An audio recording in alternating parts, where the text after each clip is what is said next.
What's going on, everybody? Welcome back to the channel. In today's video, we'll be diving back into spoilers for Murders at Karlov Manor, diving into specifically the red cards from the set. Overall, we'll be going over whether or not how playable these are in Limited, Constructed, and or Commander. With that being said, let's just dive into the cards and let's start talking about them. The next card up is going to be Ansrag's Rampage, a 5-mana sorcery spell here that destroys all artifacts we don't control. Then we exile X cards from the top of our library. X is the number of artifacts that were put in the graveyards from the battlefield this turn, and we may put a creature card from the exile cards this way onto the battlefield. It gains haste, and then we bounce it back to our hand. So basically, this is kind of like a card that has a built-in Vandal Blast-esque mechanic. It removes all your opponent's artifacts in the process. It also will gain you a card off the top of your library, depending on how many cards that is. In like a more limited format, I would say this is like an okay artifact removal. It depends on how heavily in the drafts and seals and stuff like that for this set, how effective this card will be. I'm sure we'll hit a few things, but I'm not sure you're going to really be hitting, multiple digits of X when it comes to this card for 5 mana. You may hit like 2 or 3 and may have a chance at maybe getting lucky and getting one card off the top of your library onto the battlefield, at least for that turn, and then be able to follow it up by replaying it on a next turn or whenever you have enough mana.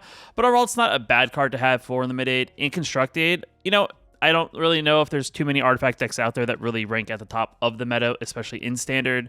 So it's going to be one of those things with this card, how playable it will be in that way. If anything, it may be more of a sideboard card if there are an artifact deck or two that pop up in the process of that. And then in terms of Commander, I would say this card is definitely probably up there. As Vandal Blast, it typically costs only 1 mana to destroy an artifact, and then you overload it at, I believe, 4 or 5 mana, so this essentially has that ability that way. With an added benefit, I would say, of Vandal Blast, though it doesn't have the discount if you don't want to actually have to pay the overload cost, so you do have to always pay 5 mana for this. But overall, it's a very interesting card. It's definitely going to be one of those things, seeing how many people will adapt this card over a card like, say, Vandal Blast. But for the most part, definitely not a bad card to look out for Commander players. An okay card in Limited, and we'll have to wait and see if it makes it anything more than a sideboard for Constructed. The next card up is going to be Bullrack Clan Basher, 6 mana, 3/2 with double strike and trample. It has the disguise effect, so you can put it face down for 3 mana, and at any point you flip it up for 5 mana, making it a 3/2 with double strike and trample. Maybe catch your opponent off guard, maybe get it ready for an attack on your opponent when they put their shields down. But overall, not a bad card. A little bit expensive. I would say the best way to probably go about this is probably set it up on turn 3 and flip it over on turn 5 to get the best effect of it. I think paying 6 mana for a 3/2 is really not that great, even though it does have double strike and trample. You really have to be doing something to this card to really make that much stronger, as typically when you get to the point of having 6 mana out and flipping this card or putting this card out onto the battlefield, there's a good chance that your opponent may have something bigger, may be able to put it in front of it, and the double strike will be able to at least kill the creature that blocked it, but this creature will also die in the process, so it definitely is going to be one of those cards that you have to figure out how to buff this in that process. But overall, very interesting card, probably more of a filler card if anything. Definitely, like I said, a little bit on the expensive cost overall, but definitely a cool card to mess around with if you have a lot of combat tricks in your draft and or sealed when it comes to Limited. The next card up on this is going to be Case of the Burning Mass. It's a 3 mana case that when it enters the battlefield, it deals 3 damage to target creature an opponent controls. To solve the case, you actually have to have 3 or more sources you control deal damage this turn. Which means pretty much you have to at least attack him with 3 attackers that will deal damage to your opponent is really the best way to solve it. I guess you could also cast like a burn spell as well, but definitely 3 creatures attacking your opponent is going to be the easiest way to solve it. And after that, when you solve it, you sacrifice this case, exile top 3 cards of your library. You choose one of them, you play that card this turn. So definitely not a bad card, definitely a little awkward. At best, I would say this is really just a spot rule in Limited. Maybe a little awkward for anything outside of that as well. And I also don't think the solve is anything that special either, just for the fact that it is just, hey, exile the card and you may play it. It doesn't mean you get to cast it for free. You still have to invest the mana for it, and it's only for this turn. So definitely a very awkward card, I would say, overall. But, at worst, it's going to just be your 3 mana removal spell or 3 mana get rid of a creature spell with the first effect of the actual case. All right, let me get back to the card. Next card up is going to be Case of the Crimson Pulse. It's a 3 mana case card that when it enters the battlefield, we discard a card to draw 2 cards. To solve the case, you actually have to have no cards in hand, and then when it is solved at the beginning of our upkeep, we discard our hand and then draw 2 new cards. Definitely a unique card. It's kind of like a Phyrexian Arena for red. I don't really know how effective it will be, but definitely not bad in Limited, I would say, to kind of keep your hand full, no matter if you have no cards or cards in your hand. Definitely a way to get rid of cards you don't want. Definitely a good way to kind of keep your hand full with the ability to draw 2 cards during your upkeep, which is definitely not bad that way. Overall, not a bad card. Definitely going to be unique to see if this really sees play outside of limited. I don't really know if this replaces like Fable, the Mirror Breaker in that sense, just because it is kind of like a similar casting cost, but not really the same effect in a way, because you don't get a creature, you don't get to flip it over, you get another creature, but it is a way to kind of get some draw-in effects for maybe a bad hand. And then in Commander, yet again, it's another card to maybe keep an eye on. I don't really know if it's going to see a ton of play in that sense, but it's definitely not something, that's not that bad. It's okay-ish. I don't really know if you're ever in a situation if you have no cards in hand to kind of get to that point of solving this case, but definitely not a bad card for 3 mana. Definitely at least it's going to be a highlight in, limited when it comes to sealed and draft. Next card up is going to be Caught Red-Handed. It's a 5-mana instant speed spell that can't be countered. Gain control of target creature on end of turn. Untap that creature, gains haste, and suspected. So basically, you're going to give that creature menace. You're going to give the creature the ability to not be able to be blocked or not be able... Messed up. The next card up is going to be Caught Red-Handed. It's a 5-mana instant speed spell that can't be countered. You gain control of target creature until end of turn. You untap that creature. It gains haste, and then it gets suspected, which means it now has menace and also can't block. So if it goes back to your opponent, and it can't be a blocker anymore. So basically, your opponent only is using it to either get it for some points of damage, or you maybe turn off their one creature that maybe they were holding back to block your creatures. Definitely not bad in that way. 5 mana is a little bit expensive, so definitely not maybe a big card that you're going to be going pack one, pick one, but maybe something that you can fill in your deck if you need some sort of filler card. 5 mana is quite a bit, but the can't be counter effect is actually not that bad. Outside of limited, probably too expensive. Really see tons of play. There's tons of stuff that you can do at 5 mana. Definitely much better stuff. You probably can get a spell here that or there, especially in Commander, for example, that you could probably get a bunch of creatures with the effect of you can't attack the person you stole the creatures from.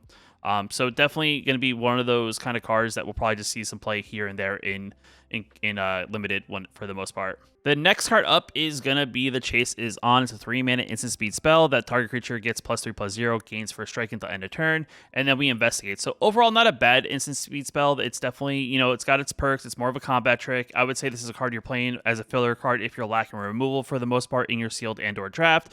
But overall, it's not a bad card if you want to be a little bit aggressive, maybe catch your opponent off guard, get that +3/+0 on first strike, and then they put maybe a bigger creature in, and you kill it in the process because of that first strike. The clue token is also not that bad to have, so you get to keep on a little bit of card draw to replace this card after the fact when you tap 2 mana to sacrifice the clue. Maybe chain this together with some sort of effect that if you sacrifice an artifact, maybe you get some additional benefit from it. I'm not really sure if there's anything else in red that really allows you to do that, but overall, not a bad card to have, like I said, if you need some sort of filler for playing red. The next card up is going to be Concealed Weapon. It's a 2-mana artifact equipment that gives target creature +3/+0. You can also disguise this equipment initially as a 2/2 with Ward 2, which is definitely interesting. Also flip it over for 3, so it's a little bit more expensive. Though the upside here is when it is turned face up, you get to immediately equip it to target creature you control. So it's kind of like one of those combat tricks. Your opponent goes to block, you then flip this over face up, you immediately attach it to a creature and then block that creature. Or maybe your opponent doesn't block, you want to get some additional points of damage, and you tap 3, you flip this over, immediately attach it to the creature that was allowed to get damage in and deal a little bit more damage. So overall, a very unique, very interesting equipment. The first one we've seen that's a non-creature with disguise, I think overall with all the colors we've done in other videos, but definitely not a bad card. Yet again, another combat trick-esque card. And like worst case scenario, you just have a 2-mana equipment that you have to equip for 2, which is okay, I think, overall. After that, we have Connecting the Dots. It's a 2-mana enchantment that whenever a creature we control attacks, exile the top card of our library face down. Discard our hand, sacrifice Connecting the Dots, put all exiled cards with Connecting the Dots into their owner's hand. This one's probably mostly awkward for more of a limited format, I guess, if you really think about it. If you start exiling top cards of your library, you get to the point you really have like a bunch of lands or nothing that's really playable. You can always tap 2, discard your hand, sacrifice this card, and maybe draw X amount of cards if it's like 4 or 5 cards. Definitely not that bad in that way. Constructed, maybe we'll see play, maybe 1 of or 2 of. I don't really know if this effect's very good for Constructed. Commander, it's not a bad enchantment. It's definitely one of those interesting enchantments if you're playing a more of an aggressive deck. Maybe you want to start burning cards from your hand. Maybe you're able to attack effectively every turn. You start exiling, 4, 5, 6 cards. You sacrifice this, you get essentially a new hand. So definitely not bad in that regard. 2 mana is definitely pretty cheap, which I think makes this card definitely something to keep an eye on. But overall, in most formats, it's going to be a little bit awkward unless you really build around maybe trying to take advantage of this sort of effect. Following up with Convenient Target, it's a 1-mana enchantment aura. You enchant a creature. Whenever it enters the battlefield, suspect enchanted creature. Enchanted creature is +1/+1. And for 3 mana, you can return it from our graveyard to our hand. So it's kind of like that enchantment that you have that you can recur it over and over again. A little bit of a way to buff your creatures. If you say maybe get stuck with smaller creatures in your draft and or sealed pool, this is just a way to buff your creatures. Downside is, unfortunately, the creature can't block once you enchant that creature. It's also suspected if for any reason this gets removed from said creature, so that creature still stays suspected, though the creature still has the upside of having menace, which is definitely not that bad. 1 mana is actually pretty solid there, and I think the idea here is spending 3 mana to get this back. If you have nothing better to do in your draft and or sealed pool, this is definitely not bad in that regard. In terms of constructed and or commander, I'm not really sure. Maybe commander will see some play if there's like an aura stack deck that maybe wants a card that's like this. Giving a creature menace, a +1/+1. Downside of can't block is definitely not the worst thing to have, and actually being able to recur it from the graveyard is also pretty decent.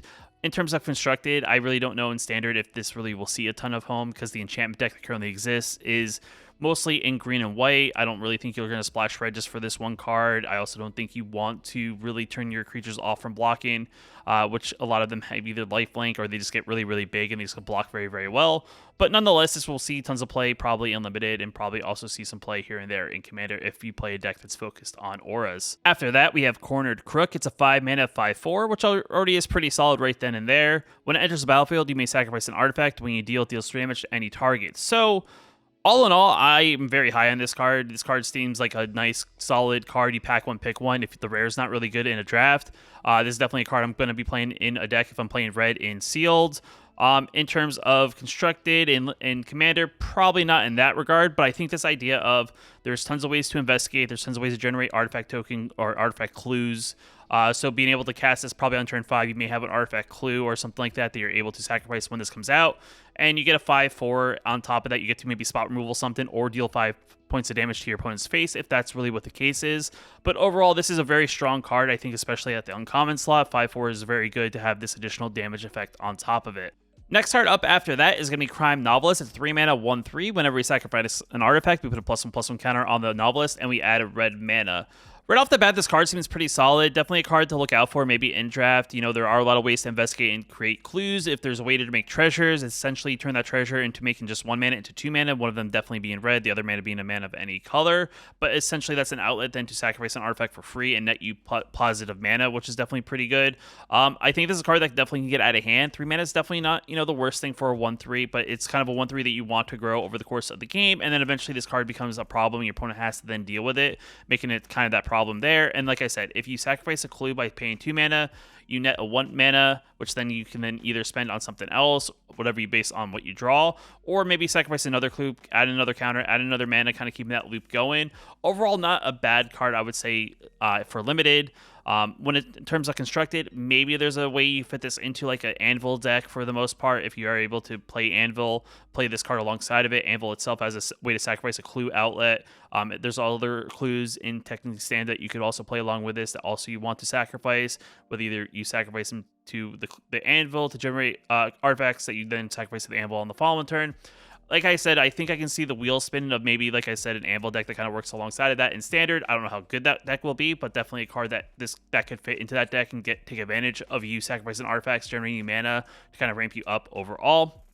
And then in terms of commander, I'm sure someone will find a way that this will fit into some sort of artifact sacrifice deck that you're able to continuously generate mana. If you're able to play this alongside a Burgi and then generate a mana by sacrificing an artifact, but then generate a mana from the spell you play, you kind of have this infinite loop of generating mana as long as you kind of keep the artifacts going. Overall, not a bad card to have. Sure, it doesn't have trample. That's something you could probably figure out how to give it. But overall, not a bad card to look out for. I would say definitely in limited. And then, like I said, I may experiment with it in standard, kind of see if I can make a deck with it, and then maybe also in commander as well. Next card up is going to be Demand Answers. This is kind of a good card to follow up the previous card, but this is a 2 mana sacrifice an artifact and or discard a spell as additional cost, and you net yourself 2 cards. So it's either a Thrill Possibility or it's like a throw possibility, but instead of discarding a card, you have to actually sacrifice an artifact. And I think this card's pretty decent. You know, it's definitely a card to look out for, maybe as a filler for limited. In a sense, it's good at keeping your hand full, maybe finding you answers, maybe, you know, discard a land that you don't need to draw 2 additional cards. Maybe to sacrifice that clue because you don't have enough mana for, you know, sacrifice a clue that you have to pay to just draw a card. To draw 2 cards instead is definitely not a bad payoff that way. Overall, not that bad. In terms of constructed, maybe if there's decks that play throw possibility, maybe this is a new replacement because those decks then have ways of sacrificing artifacts instead of having to discard a card. Overall, not bad in that way. And then Commander, same thing. If there's any Commander decks that probably play throw possibility, this is not a bad card to look for as a kind of an upgrade because there's an additional way to pay the spell besides discarding a card. Because there are situations in general, not just in any of these formats, but just in general where you don't have that card to discard, but you do have maybe other ways of being able to pay this spell always gives this spell a little bit more flexibility than, like, say, a thrill possibilities in that regard. Also, instant speed doesn't hurt. You know, being able to cast this at any opponent's turn is always very good. But overall, pretty solid common, I think, in terms of ways to kind of keep the card draw going overall. Next card up is going to be Expedited Inheritance. It's a 2-mana enchantment. Whenever a creature is dealt damage, its controller may exile that many cards from the top of their library. They may play those cards until end of their turn. So this is kind of a weird, unique enchantment. It's kind of got some spin on the fact that, hey, if you block and I block, we deal damage to each other. We each exile that many cards. So it's awkward in that sense because you kind of give your opponent kind of card advantage, allowing them to see the top card of their library. Probably a card that you're not really going to want to play too much unlimited, even though it's a mythic, because like I said, you're giving your opponent also card advantage. Maybe they have bigger cards. Maybe they're also looking for their answers. Sure, they're going to be face up, but then, you know, giving them their answers as well, maybe will allow them to be more aggressive and attack you as in that terms. In terms of constructed, yet again, it's also kind of wishy-washy. Never giving your opponent's card advantage is never any good because it's not just your creatures, it's any creatures. So whenever a creature's dealt damage, you're going to exile cards. Commander, I don't know. Commander's maybe a little bit more on the okay side just because, you know, sometimes people like giving their opponent's cards if they're dealing damage. You know, you do a little trade, trump block type stuff. You probably are okay with taking a little bit extra damage. I could see the funny thing is if you're able to grow one single creature into really, really large and then attacking your opponent, that is one way to essentially exile their whole deck out. So that is something, you know, if you can get something over the size of the opponent's deck and then attack him with it, that is, like I said, a way to kind of get that additional damage if that creature is dealt. If you deal their creature, you know, 40 damage, they're essentially going to mill 40 cards or exile 40 cards from their library. If you're playing a 60 card format, that's essentially only 20 cards left. Sure, they have access to 40 cards until the end of their next turn, but yet again, they may be only able to play 2 cards from the 40 cards, but still, nonetheless, a very interesting overall enchantment. Definitely not really, like I said, a card that you're going to be playing mostly. You may play it unlimited if you feel like you want to play something and see how it goes, but I really wouldn't mess around with it unlimited if you're really trying to get wins and try to get packs that way, just because I never like giving my opponent really that sort of card advantage. The next card up is going to be Expose the Culprit. This is a 2-mana instant speed spell. It is choose one or choose both. You can turn target face down creature face up. So if you want to target one creature you control, you can immediately turn it face up at 2 mana, which is pretty solid. Or the other ability here is you exile any number of face up creatures you control with Disguise on them. You put them face down into a pile. You shuffle that pile, and then you cloak them, meaning that you turn them all back face down. I actually really like this card. This card's pretty solid. This is kind of like a way to kind of take advantage and try to get multiple disguise triggers off of, you know, individual cards. If there are certain triggers that when certain things get turned face up to get some sort of buff, this is going to be kind of one of those cards so you get to do that like second time without having to like figure out how to bounce that card back to your hand and redo all this all over again. Overall, pretty cool card. Definitely pretty good. I do think this is pretty solid at 2 mana. You know, it's very playable. It's like another way to get a discount face up disguise trigger, which is also pretty sweet. So overall, sweet card. I do think it's quite flexible. Definitely going to be played here and there in draft, especially if you're doing the whole face up disguise thing. In other formats, if disguise becomes like a certain format thing, maybe you will play this card alongside of it to get like a little bit of a cheaper trigger on your face up cards. Overall, cool card. Definitely a limited card if you're doing the disguise mechanic. Outside of that, really fringe play probably until something really gets built up and people start gravitating maybe to a deck that is built in this style. After that, we have Felonious Rage. It's a 1-mana instant speed spell. The target creature we control gets +2/+0. Gains haste until end of turn. When that creature dies this turn, create a 2/2 white blue detective creature token. So overall, unique combat trick. It's like, hey, maybe you want to trade with your opponent. You trade up, essentially. Your creature dies, their creature dies, but with this card, you then also will get a 2/2 blue-white detective in the process. Definitely not the worst thing. Mostly combat trick, mostly if you're lacking removal, kind of a filler removal spell, or you're playing a bunch of small things, you want to try to have the small things trade up in that sense. Like I said, not bad. Outside of like limited, I don't think this will see any play. Sure, it's a decent effect, but it's not anything amazing that I would want to play over like Monstrous Rage in Constructed. And then a commander, you have access to even more 1-mana buff spells or enchantments that can do a little bit more, but still not bad in the terms of combat tricks for limited in drafts. Now we have Frantic Scapegoat, a 1-mana 1/1 with haste, enters battlefield, you suspect it, giving it menace and can't block. So basically it turns into I'm only attacking with it until I do the other effect, and the other effect is whenever one of our other creatures enter the battlefield under our control. If Frantic Scapegoat is suspected, you may suspect the other creature, one of the other creatures. If you do, this card's no longer suspected. So this card is going to be the way to pass around the suspicion. So maybe this creature is suspected one turn. On main phase 2, you play a new creature, you suspect that creature. Kind of one of those things, depending on the board state and what the situation is, you may or may want to pass that suspicion along. It is a 1/1, so maybe keeping it suspected as long as possible is kind of the best way to kind of keep it really from being removed from the battlefield, and then maybe when you want to move that suspicion around to give another creature menace and can't block, is probably when you're going to try to be more aggressive against your opponent. And I do think that's not a bad effect overall to have when it comes to a card like this. And also having a 1-mana 1/1 haster is also not bad to have in limited and things like that. In terms of constructed, I don't really know. Mono red, for example, has much better cards in the 1-drop slot that you're probably going to play those cards over this card. And in terms of commander, same thing. I feel like there's better 1-drops that you could probably play over this card. So mostly this will be a kind of a card you'll see shine in drafts and sealeds. Now we have the Fugitive Codebreaker. It's a 2-mana Goblin Rogue. That's a 2/1 with prowess and haste. You can disguise it for 6 mana. This mana is reduced by 1 for each instant or sorcery in your graveyard. So basically you turn it face down for 3 mana, and then you flip it up at any point for that 6 mana or whatever the mana cost is when that happens. And when you do turn it face up, you discard your hand and draw 3 cards. So this is a very interesting card. I would say it's definitely a card that in the early game you're going to probably want out to be aggressive and attack your opponent. Having the ability to have this have prowess is also very good because this is going to be one of those cards just like Swift Spear. It's going to grow every time you cast an instant spell. Definitely a good card to have alongside like a card like Monstrous Rage and Constructed. Also a good card to have if you're playing a lot of combat tricks to play alongside of, because you can combat trick on this. This card will grow in the process of playing said combat trick spell.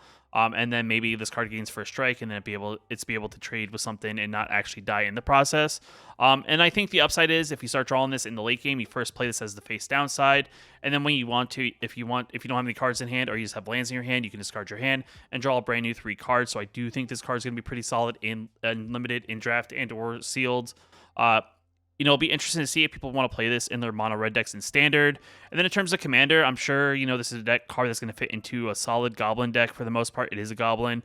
Maybe there's a rogue deck out there that this fits into. Maybe there's a prowess deck that fits into. But overall, this is a very unique card. I do see this seeing play in other formats outside of limited, which is definitely very good.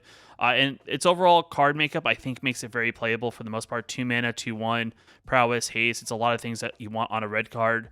And then its disguise effect is always just that bonus thing if you're just looking to maybe find an answer in the late game when you do draw this when it's not as effective. Galvanize is an instant speed spell. It's 2 mana. It deals 3 damage to target creature. If we draw 2 or more cards during our turn, it deals 5 damage instead. So this is kind of one of those cards. It's definitely very unique. If you have ways to draw additional cards, this card becomes better. During our turn, it's a lot better than during our opponent's turn because we have to figure out how to draw 2 cards during our opponent's turn. But if include our draw step and maybe 1 crack of the clue, we can deal 5 damage to our opponent's creature, get it out of the way, maybe get a good attack in. Overall, not a bad removal spell to have in red. 2 mana is not bad even in general for a 3 mana 3 damage to target creature. Definitely very flexible, definitely a very solid limited card. Not really sure if this is a card that we'll see play in other formats. It's very tricky when it comes to these very situational cards to kind of keep them super effective. You have Lightning Strike, which is a much better 2 mana card in any format because it can do 3 damage to your opponent's face instead of just their creature. Sure, this has that upside of being 5 damage if you draw on 2. Though I do think there's that other card. I can't remember exactly off the top of my head what the name is, but it's from Wilds of Eldraine, but whenever you attack with creatures, it costs less based on how many creatures you attack with. So basically, it deals 5 damage for only 2 mana. So overall, this is definitely one of those cards, good and limited. Probably not going to be good in other formats just because there's much better versions of this card that exist in other formats that people are already playing. They're not going to cut for this one card. But still, nonetheless, if you get this card in your limited, sealed, or draft pool, you're definitely going to probably play it as that removal. The next card up is Gear Bang Orangutan. It's a 3-mana 2/2 with Reach. When it enters the battlefield, we get to choose one. We either destroy target artifact maybe we want to get rid of, or we can sacrifice one of our own artifacts, and if we do, we get to put 2+1/+1 counters on this card. This card's pretty solid for, I think, 3 mana for being a common, because the idea here is if we're able to investigate, get that clue token out before we play this card, we got a 3 mana 4/4 with Reach is definitely very solid. This card is definitely very powerful in that sense. It's definitely very flexible depending on the game state. Maybe there, like I said, there is a pesky artifact in your draft or sealed that you want to get rid of. You do the first effect. If you want to be aggressive, you can do the second effect. In standard and commander, I feel like there's better cards. You probably have a little more flexibility. You have better answers and constructed formats just for the most part. But you know, for limited and sealed, this is definitely a very solid card that you want to probably play if you do open it up or draft it in your limited pools. Following that up is Goblin Mask Maker. It's a 1-mana 1/2. Whenever it attacks, face down spells we cast this turn cost 1 less to cast. So basically, it makes our disguise that much, but 1 cheaper. Overall, not a bad card.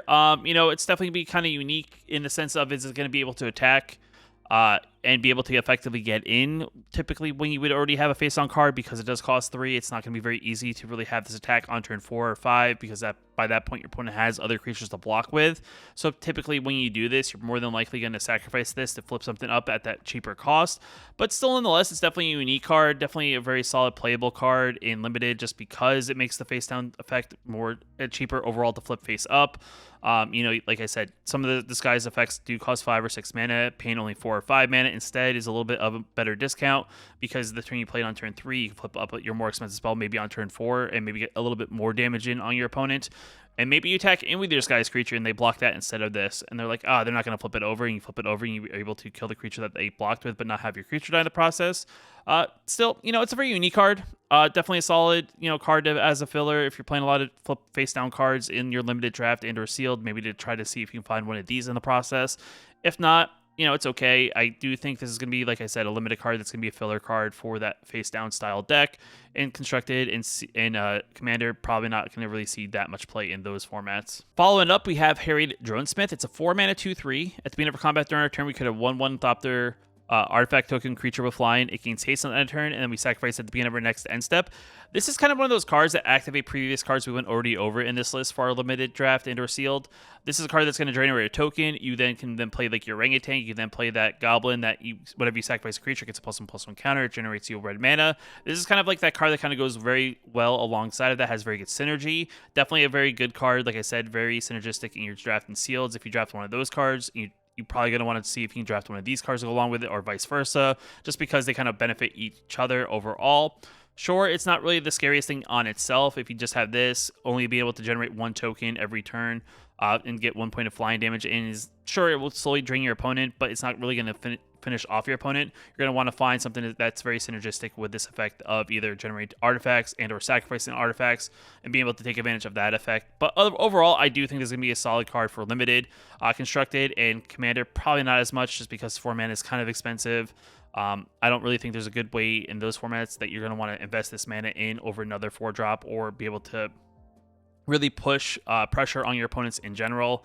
But still a cool card to mess around with. Maybe find a deck that could make this work. But for the most part, it is really going to be one of those cards that really sees a ton of play in limited if you have those other cards that synergize well with this effect. The next card up is going to be Incinerator of the Guilty. It's a 6-mana 6/6 fly and trample dragon. When it deals damage to a player, you collect evidence X. When you do, it deals X damage to each creature and each planeswalker that player controls.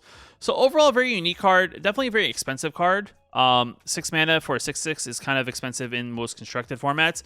I'm going to say this is going to be a very strong card in your limited. If you open this up, you're going to want to play this card, because just having a 6/6 flying trampler makes it very hard to chump block in the air. It's also a flyer, which makes it hard to block in general, just because if your opponent doesn't have a ton of flying, they may have a very good answer to really deal with this.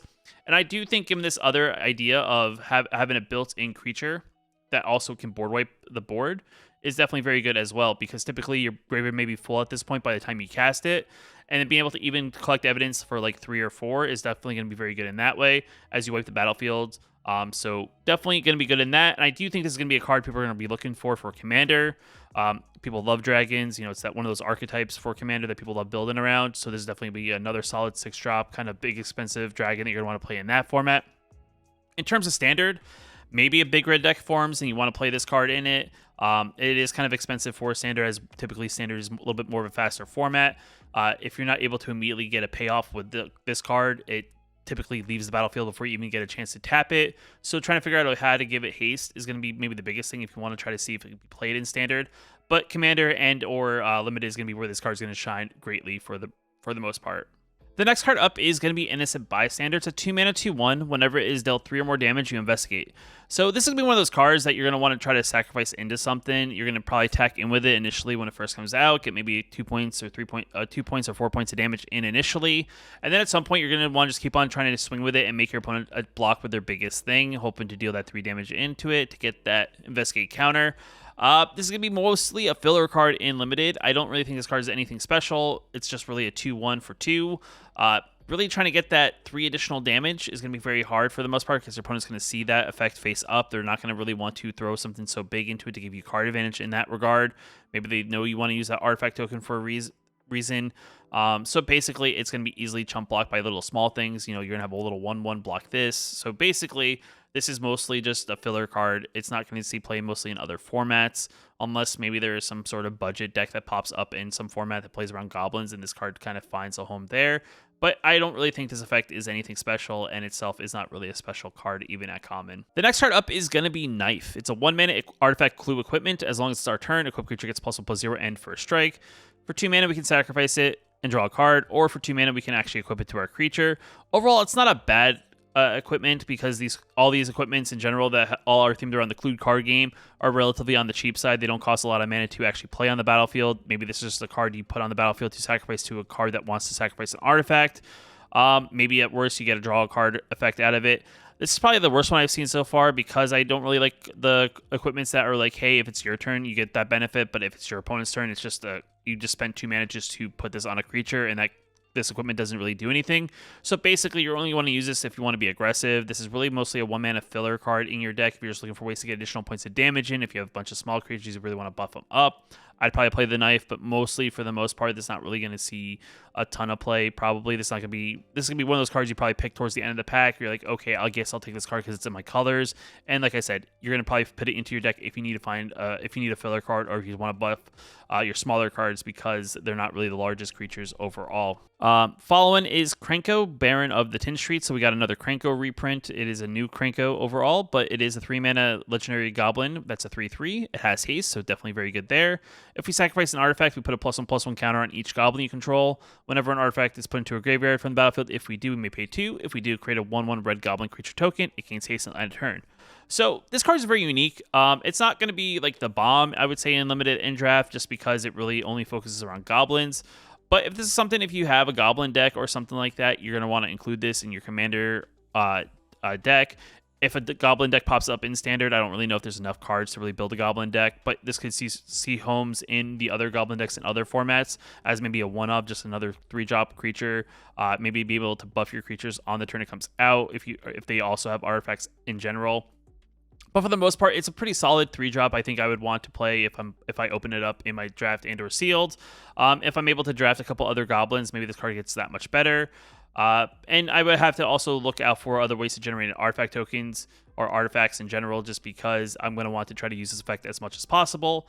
We could use the previous card that we just showed off, the Knife, and actually sacrifice it to this.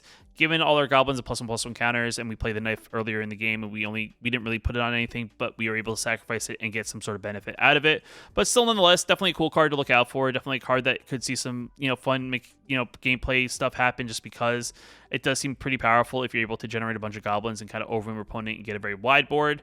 Also, I like the idea here, if you have open mana after you play this, or after you sacrifice an artifact, you pay 1, you get a 1 red goblin creature token, so you get a goblin to kind of put that counter on, which actually sets yourself up to start again wide on your opponent if you're able to get a bunch of artifacts and be able to keep on doing this effect. You make a lot of you eventually get big goblins. which then in turn you get a big goblin army in that way. But overall, pretty cool card. Definitely something that's a little more unique, a little more niche. Don't really know if it's going to see tons of play in other formats, but definitely a card I would want to mess around with and kind of see what I can really do with it. The next card up following Krenko is Krenko's Buzz Crusher. It is a 4-mana 4/4 fly and trample artifact creature token. When ETBs, for each player, destroy up to one non-basic land that player controls. For each land destroyed this way, its controller may search their library for a basic land card and put it on the battlefield tap, then shuffle. So basically, this is a clear kind of card that is specifically built for multiplayer games where you're playing with more than just one opponent. Typically, you're going to want to target their best non-basic land they may have out. But the downside is they do get a basic to return it, but though depending on the deck they're playing, they may not have a ton of basics, and they may not be able to find basics. So in theory, it could be a land destruction for some opponents, and maybe a ramp card for other opponents that may be looking for a particular color land they may be lacking. In terms of limited, I think this is a solid 4/4 fly and trampler creature. Flying creatures are definitely hard to block. You can't really chump them very well. It become a problem very, very quickly. And overall, it's a pretty interesting card. In terms of constructed, I don't think this card is really designed for standard play in the sense of that it is a card that is targeting multiple opponents. Though I could see some play that maybe want to play this card over maybe a Field of Ruin maybe you want to play a creature and then be able to play another colored land instead of a colorless land. So maybe that is kind of how you want to lean with it. But still, nonetheless, it's not a bad card to open up in your draft and or sealed that you play. And in terms of Commander, this is going to be a great card to have if you're thinking about maybe dealing with people's non-basic lands that typically people play a ton of in that format. The next card up is going to be Lamplight Phoenix, a 3-mana 3/3 flyer. When it dies, you may exile it and collect evidence for it. If you do, return to the battlefield tapped. So this is kind of like a take on Art Lake Phoenix. It's not bad, I would say, right? Typically, Art Lake Phoenix, you have to play 3 instants of sorcery to return to the battlefield. This one's a little bit better. This one is if you have other cards in the graveyard, you exile them as long as they're 4 or greater, and this immediately comes right back out after it leaves the battlefield. Overall, pretty solid card. I do think this will see some play. Definitely a good card to open up in limited and sealed. And then in terms of, constructed, I do think this is definitely not a bad card to think about when it comes to building maybe some sort of aggro deck in general when it comes to the format in standard. Commander, I don't really know. This doesn't really seem to me like a commander card, though if you want to have maybe an aggressive 3-drop flyer, maybe include it. But for the most part, I do think there's better things you want to do at 3 in that format. But in terms of limited and or constructed, I do think that's where this card will find a decent home. And in limited, it's definitely a good card to have because a 3-mana 3/3 flyer that kind of has recursion is always a good thing because it kind of stays on the battlefield and it makes it hard for your opponent to really deal with it unless they exile it. After that, we have Offender at Large. It's the 5-mana 5/4 with Disguise 5. You can put it face down for 3, flip it up anytime for 5, and whenever it enters the battlefield or is turned face up to one target creature gets +2/+0 at the end of turn. Yet again, another card that's not that bad. It's a card you can maybe put out early, put it down as a 2/2 with Ward 2, maybe as a blocker if you really need something on the battlefield. At worst, you're going to put this out at 5 and still get a 5/4 out of it with a way to buff another creature, maybe to get in for another attack. I think this is another pretty decent common. It's definitely going to fill a decent gap in a deck. It definitely is something you're probably not going to play a ton of copies of, but it's definitely something you want to play if you open it up in your red deck or any deck that plays red, just for that added benefit of buffing something and or having just a decent 5/4 for 5 mana out on the battlefield. The next card up is going to be Person of Interest. This is a 4-mana 2/2. When ETBs, you suspect it. You create a 2/2 white and blue detective creature token. Overall, it's an okay card. It's a 4-mana, get 2 creatures for 2 mana, both 2/2s. Nothing really super powerful. Other than that, it's an okay-ish card, mostly a filler card. I don't really think, this is a card I'm going to be looking specifically to get open impacts, especially in draft. But yet again, when it comes to building a deck, maybe it's a card that fills a slot just because I need a decent 4-drop. Getting 2 creatures for the price of 1 creature, I guess, is okay, though either of them aren't really that large. But nonetheless, it's an okay-ish card, definitely a filler card, not really playable in other formats. The next card up is going to be Person of Interest. It's a 4-mana 2/2. When it ETBs, we suspect it. We create a 2/2 blue-white detective creature token. This card's kind of interesting. I would say it's mostly a filler card in draft and or sealed. It's just kind of one of those cards you play at 4 if you don't really have another good 4-drop. It's okay in the sense that it makes 2 creatures for 4 mana, though both of them are only 2/2s. One of them they can't block, so they're not going to make very good chump blockers outside the 2/2 detective creature token. Though you do get a creature with menace, I guess, which is okay. I would say this is probably one of those strategies where you want to kind of go a little bit wide, put pressure on your opponent by having more creatures than them on the battlefield to get that extra damage, or playing alongside of other cards that want to buff all your creatures and then kind of get one big fell attack in. This is kind of be one of those cards that sets that up. But still, nonetheless, it's kind of like a filler card. Not really a card you're going to play in other formats for the most part because 4 mana for a 2/2 that makes 2 dudes is not really big and valuable. You probably want 1 card that it continuously will make dudes at 4 mana, every turn or something, like, at the beginning of your end step, at the beginning of your combat, kind of a way to pump out tokens. Sure, if they're only 1/1s, it's a much better card than just creating a 1/2/2. Also can't block. This card can't block when it ETB, so it's not good in that sense. It's not going to make a blocker. You're not going to 2/2s that are going to be able to block maybe 1/3/3 and slowing your opponent that way. So, like I said, mostly a filler card. Not something I'm going to pack one, pick one in limited, but definitely something I would look out for maybe as a filler card if I need something in that 4-drop slot. The next card up is maybe Pyrotechnic Performer. It's a 2-mana 3/2 with Disguise 1. So you put it down for 3, you turn it face up for 1. When this card or another creature we control is turned face up, that creature deals damage equal to its power to each opponent. This card's pretty solid, I would say, overall. In most formats, it's going to be a decent kind of lightning bolt kind of spell built into a creature. Its front side has that ward 2, which makes it pretty decent to actually be able to be faced up when you actually want to. And then any other card you're going to turn face up going forward is going to be able to do damage to your opponent's face, then be able to attack as well. Overall, very, very strong card. It seems to be a big powerhouse, I would say, in Commander, because yet again, it's another creature that will deal damage to each opponent when they're turned face up. Probably something I would look out for. This is maybe something I would play alongside maybe the Red Ogre, just as a way to kind of get that additional damage. Even if you have a small creature that gets turned face up, it gets to deal at least 4 non-combat damage to each opponent as well. Overall, cool card. Definitely a card that is going to be decently strong in even limited and draft, just for the sense that you're going to be doing 3 damage at least with this card to your opponent's face, and every other follow-up face-up card is going to be doing that much damage plus whatever it does in attacks. Overall, making this card pretty strong, I would say, in that regard as well. Something I would look out for, something I would probably mess around in Standard as well, just because having a way to do a 1-mana lightning bolt to opponent's face can be very good as well, and at worst you get a 3/2 for 2 mana, so definitely a card that is pretty strong in general in body and or effect. The next card up is going to be Reckless Detective. It's a 2-mana 0/3. When it attacks, you may sacrifice an artifact and or discard a card. If you do, you get to draw a card and give this card +2/+0 to end a turn. This card's an okay-ish card, I would say. Overall, it's probably an okay-ish card, definitely for limited, in the sense of it has a way of giving you continuous card draw. If you draw lands you don't want, because you have enough already out on the battlefield, or you just keep on drawing lands, it's a good way to kind of get rid of those cards out of your hand and hopefully draw into maybe a better card. If you have like some clue tokens that maybe don't have enough mana to sacrifice to actually draw a card, you can sacrifice a clue token, still get a card out of it, and then be able to at least get into 2 points of damage. I think the downside to this is there's no way to really give this card any more of a power buff outside of the 1+2+0. So at some point during the game, the board may get clogged up, and then this card really doesn't have a good avenue to keep on attacking, meaning that your card engine that is allowing you to draw additional cards gets turned off. And then in other formats, I think there's just much better things you want to do at 2 that are much continuous, that can be much better for the long run of the game. Typically you have a card that will continuously have a set power and toughness. This is going to be one of those cards that really relies on a tap in and being able to attack your opponent in order to sacrifice and or discard a card to kind of keep that draw mechanic going and that buff mechanic going as well. I guess at worst, it's kind of a card that has a detective creature type, so maybe it's a card that you look out for in a detective style deck, because that deck probably does play things that will generate clues, so therefore you have an avenue to sacrifice cards or sacrifice artifacts without having to discard cards from your hand. So overall, it's an okay-ish card, but it's not anything that's super crazy in other formats, really outside of maybe limited. And here we have a Red Heron. It's a 2-mana 2/2 that has haste. It has to attack each combat if able, and for 2 mana you can sacrifice it to draw a card. Overall, very solid card, definitely a filler card, nothing really crazy about it.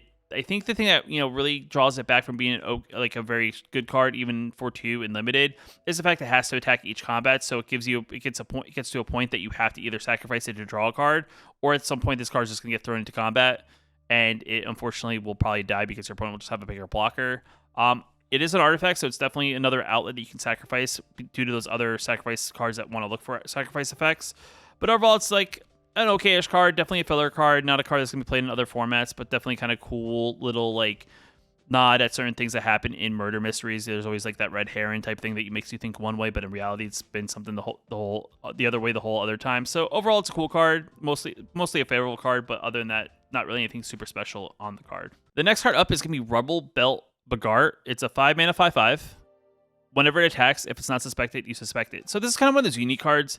It's a card that can block a lot of things very well, but the minute you turn it to it being an attacker, it gains menace, but now going forward, it can't block any creature. So if you don't really have a good attack, it now just is a menace creature that is just sitting back on defense, and it doesn't really do good defense whatsoever. So any creature that gets in its way will just go right through it.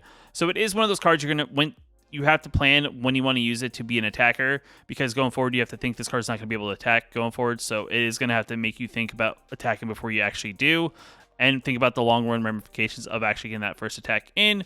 But overall, I think this is a decent card for a common at 5. You know, it's a 5/5 for 5. It's definitely a powerful card in the sense that 5 mana, 5/5 is pretty solid. It doesn't have trample, it doesn't have haste, though it does have the ability to gain menace, but with the downside of blocking, not being able to block, I would say. And in other formats, this is probably not really playable there, just because typically there's better cards at 5 that have better effects, that when they ETB they get some sort of trigger. So mostly a limited card that will be either a filler at 5 or a card you may just put at 5 just to kind of have some sort of top end to a deck that is maybe built around a bunch of smaller creatures. Overall, it's a decent card, but not anything that's super spectacular for the most part. After that, we have Shock. It's a reprint. We're kind of dialing it back. This is, you know, now at this point, Shock isn't even that as good as it once was. You know, Play with Fire is a much better version of this card. It is 1 mana, deal 2 damage to any target. In draft, it's going to be, you know, the card that is going to be used to do some spot removal in the early game, get rid of those small things, or maybe do those additional points of damage that you need to do to your opponent's face that will eventually count in the long run, and they will also, you know, it may be enough just to finish the game. And then in other formats, like I said, this card's been power crept so much. There's other cards that are better and more effective. Play with Fire is just a better card because if you do damage to your opponent's face, you get to scry 2 out of it. And at worst, it's still a shock. So, you know, this is a card that really has been powered, you know, diluted and powered down. It's not anything special. And we just have better cards currently available in the format that people will play over this card before they decide to play this card. Following that card, we have Suspicious Detonation. It's a 5 mana spell that it costs 3 less to cast if we have sacrificed an artifact this turn. It can't be countered. It deals 4 damage to target creature. A very unique card, very wordy card.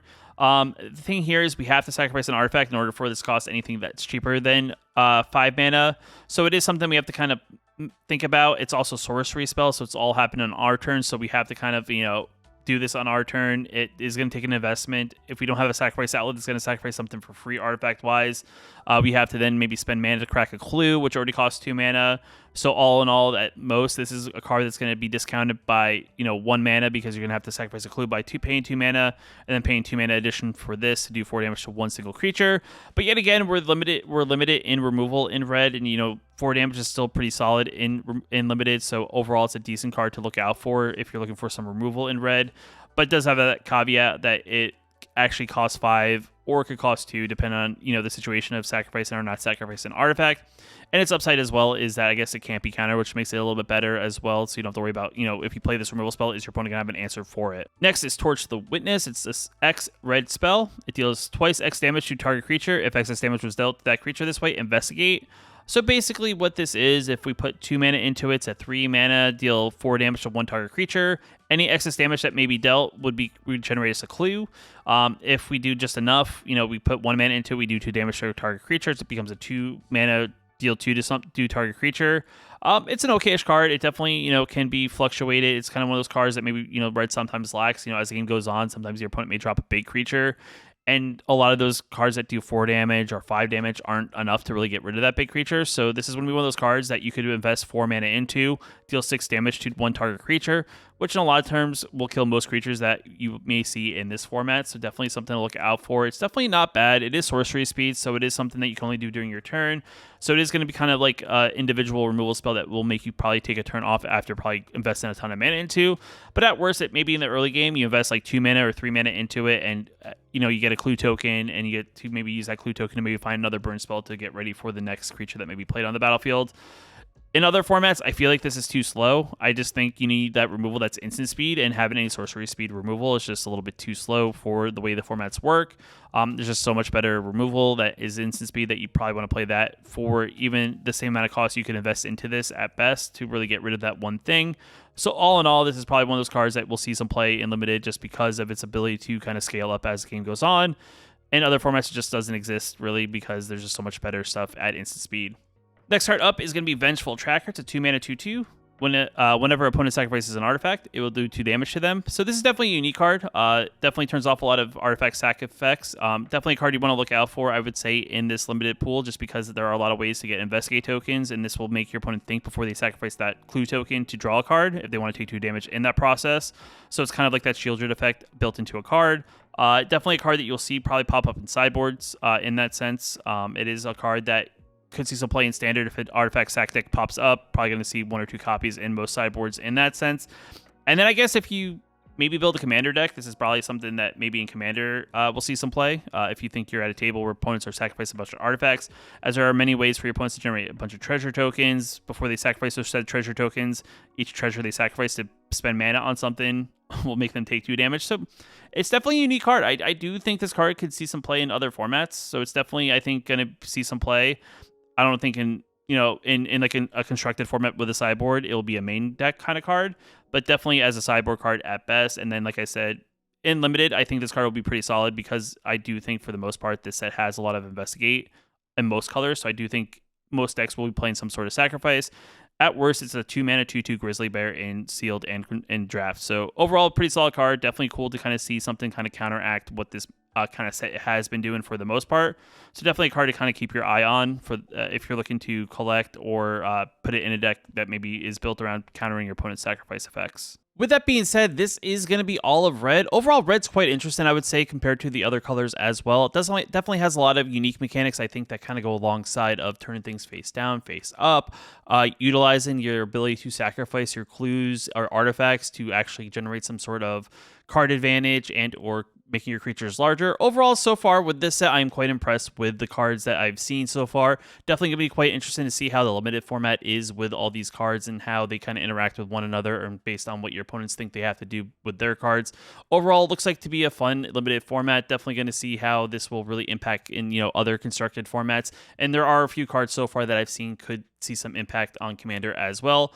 If you want to see me do these videos live, I actually do all these videos on my live stream at twitch.tv/thescartv.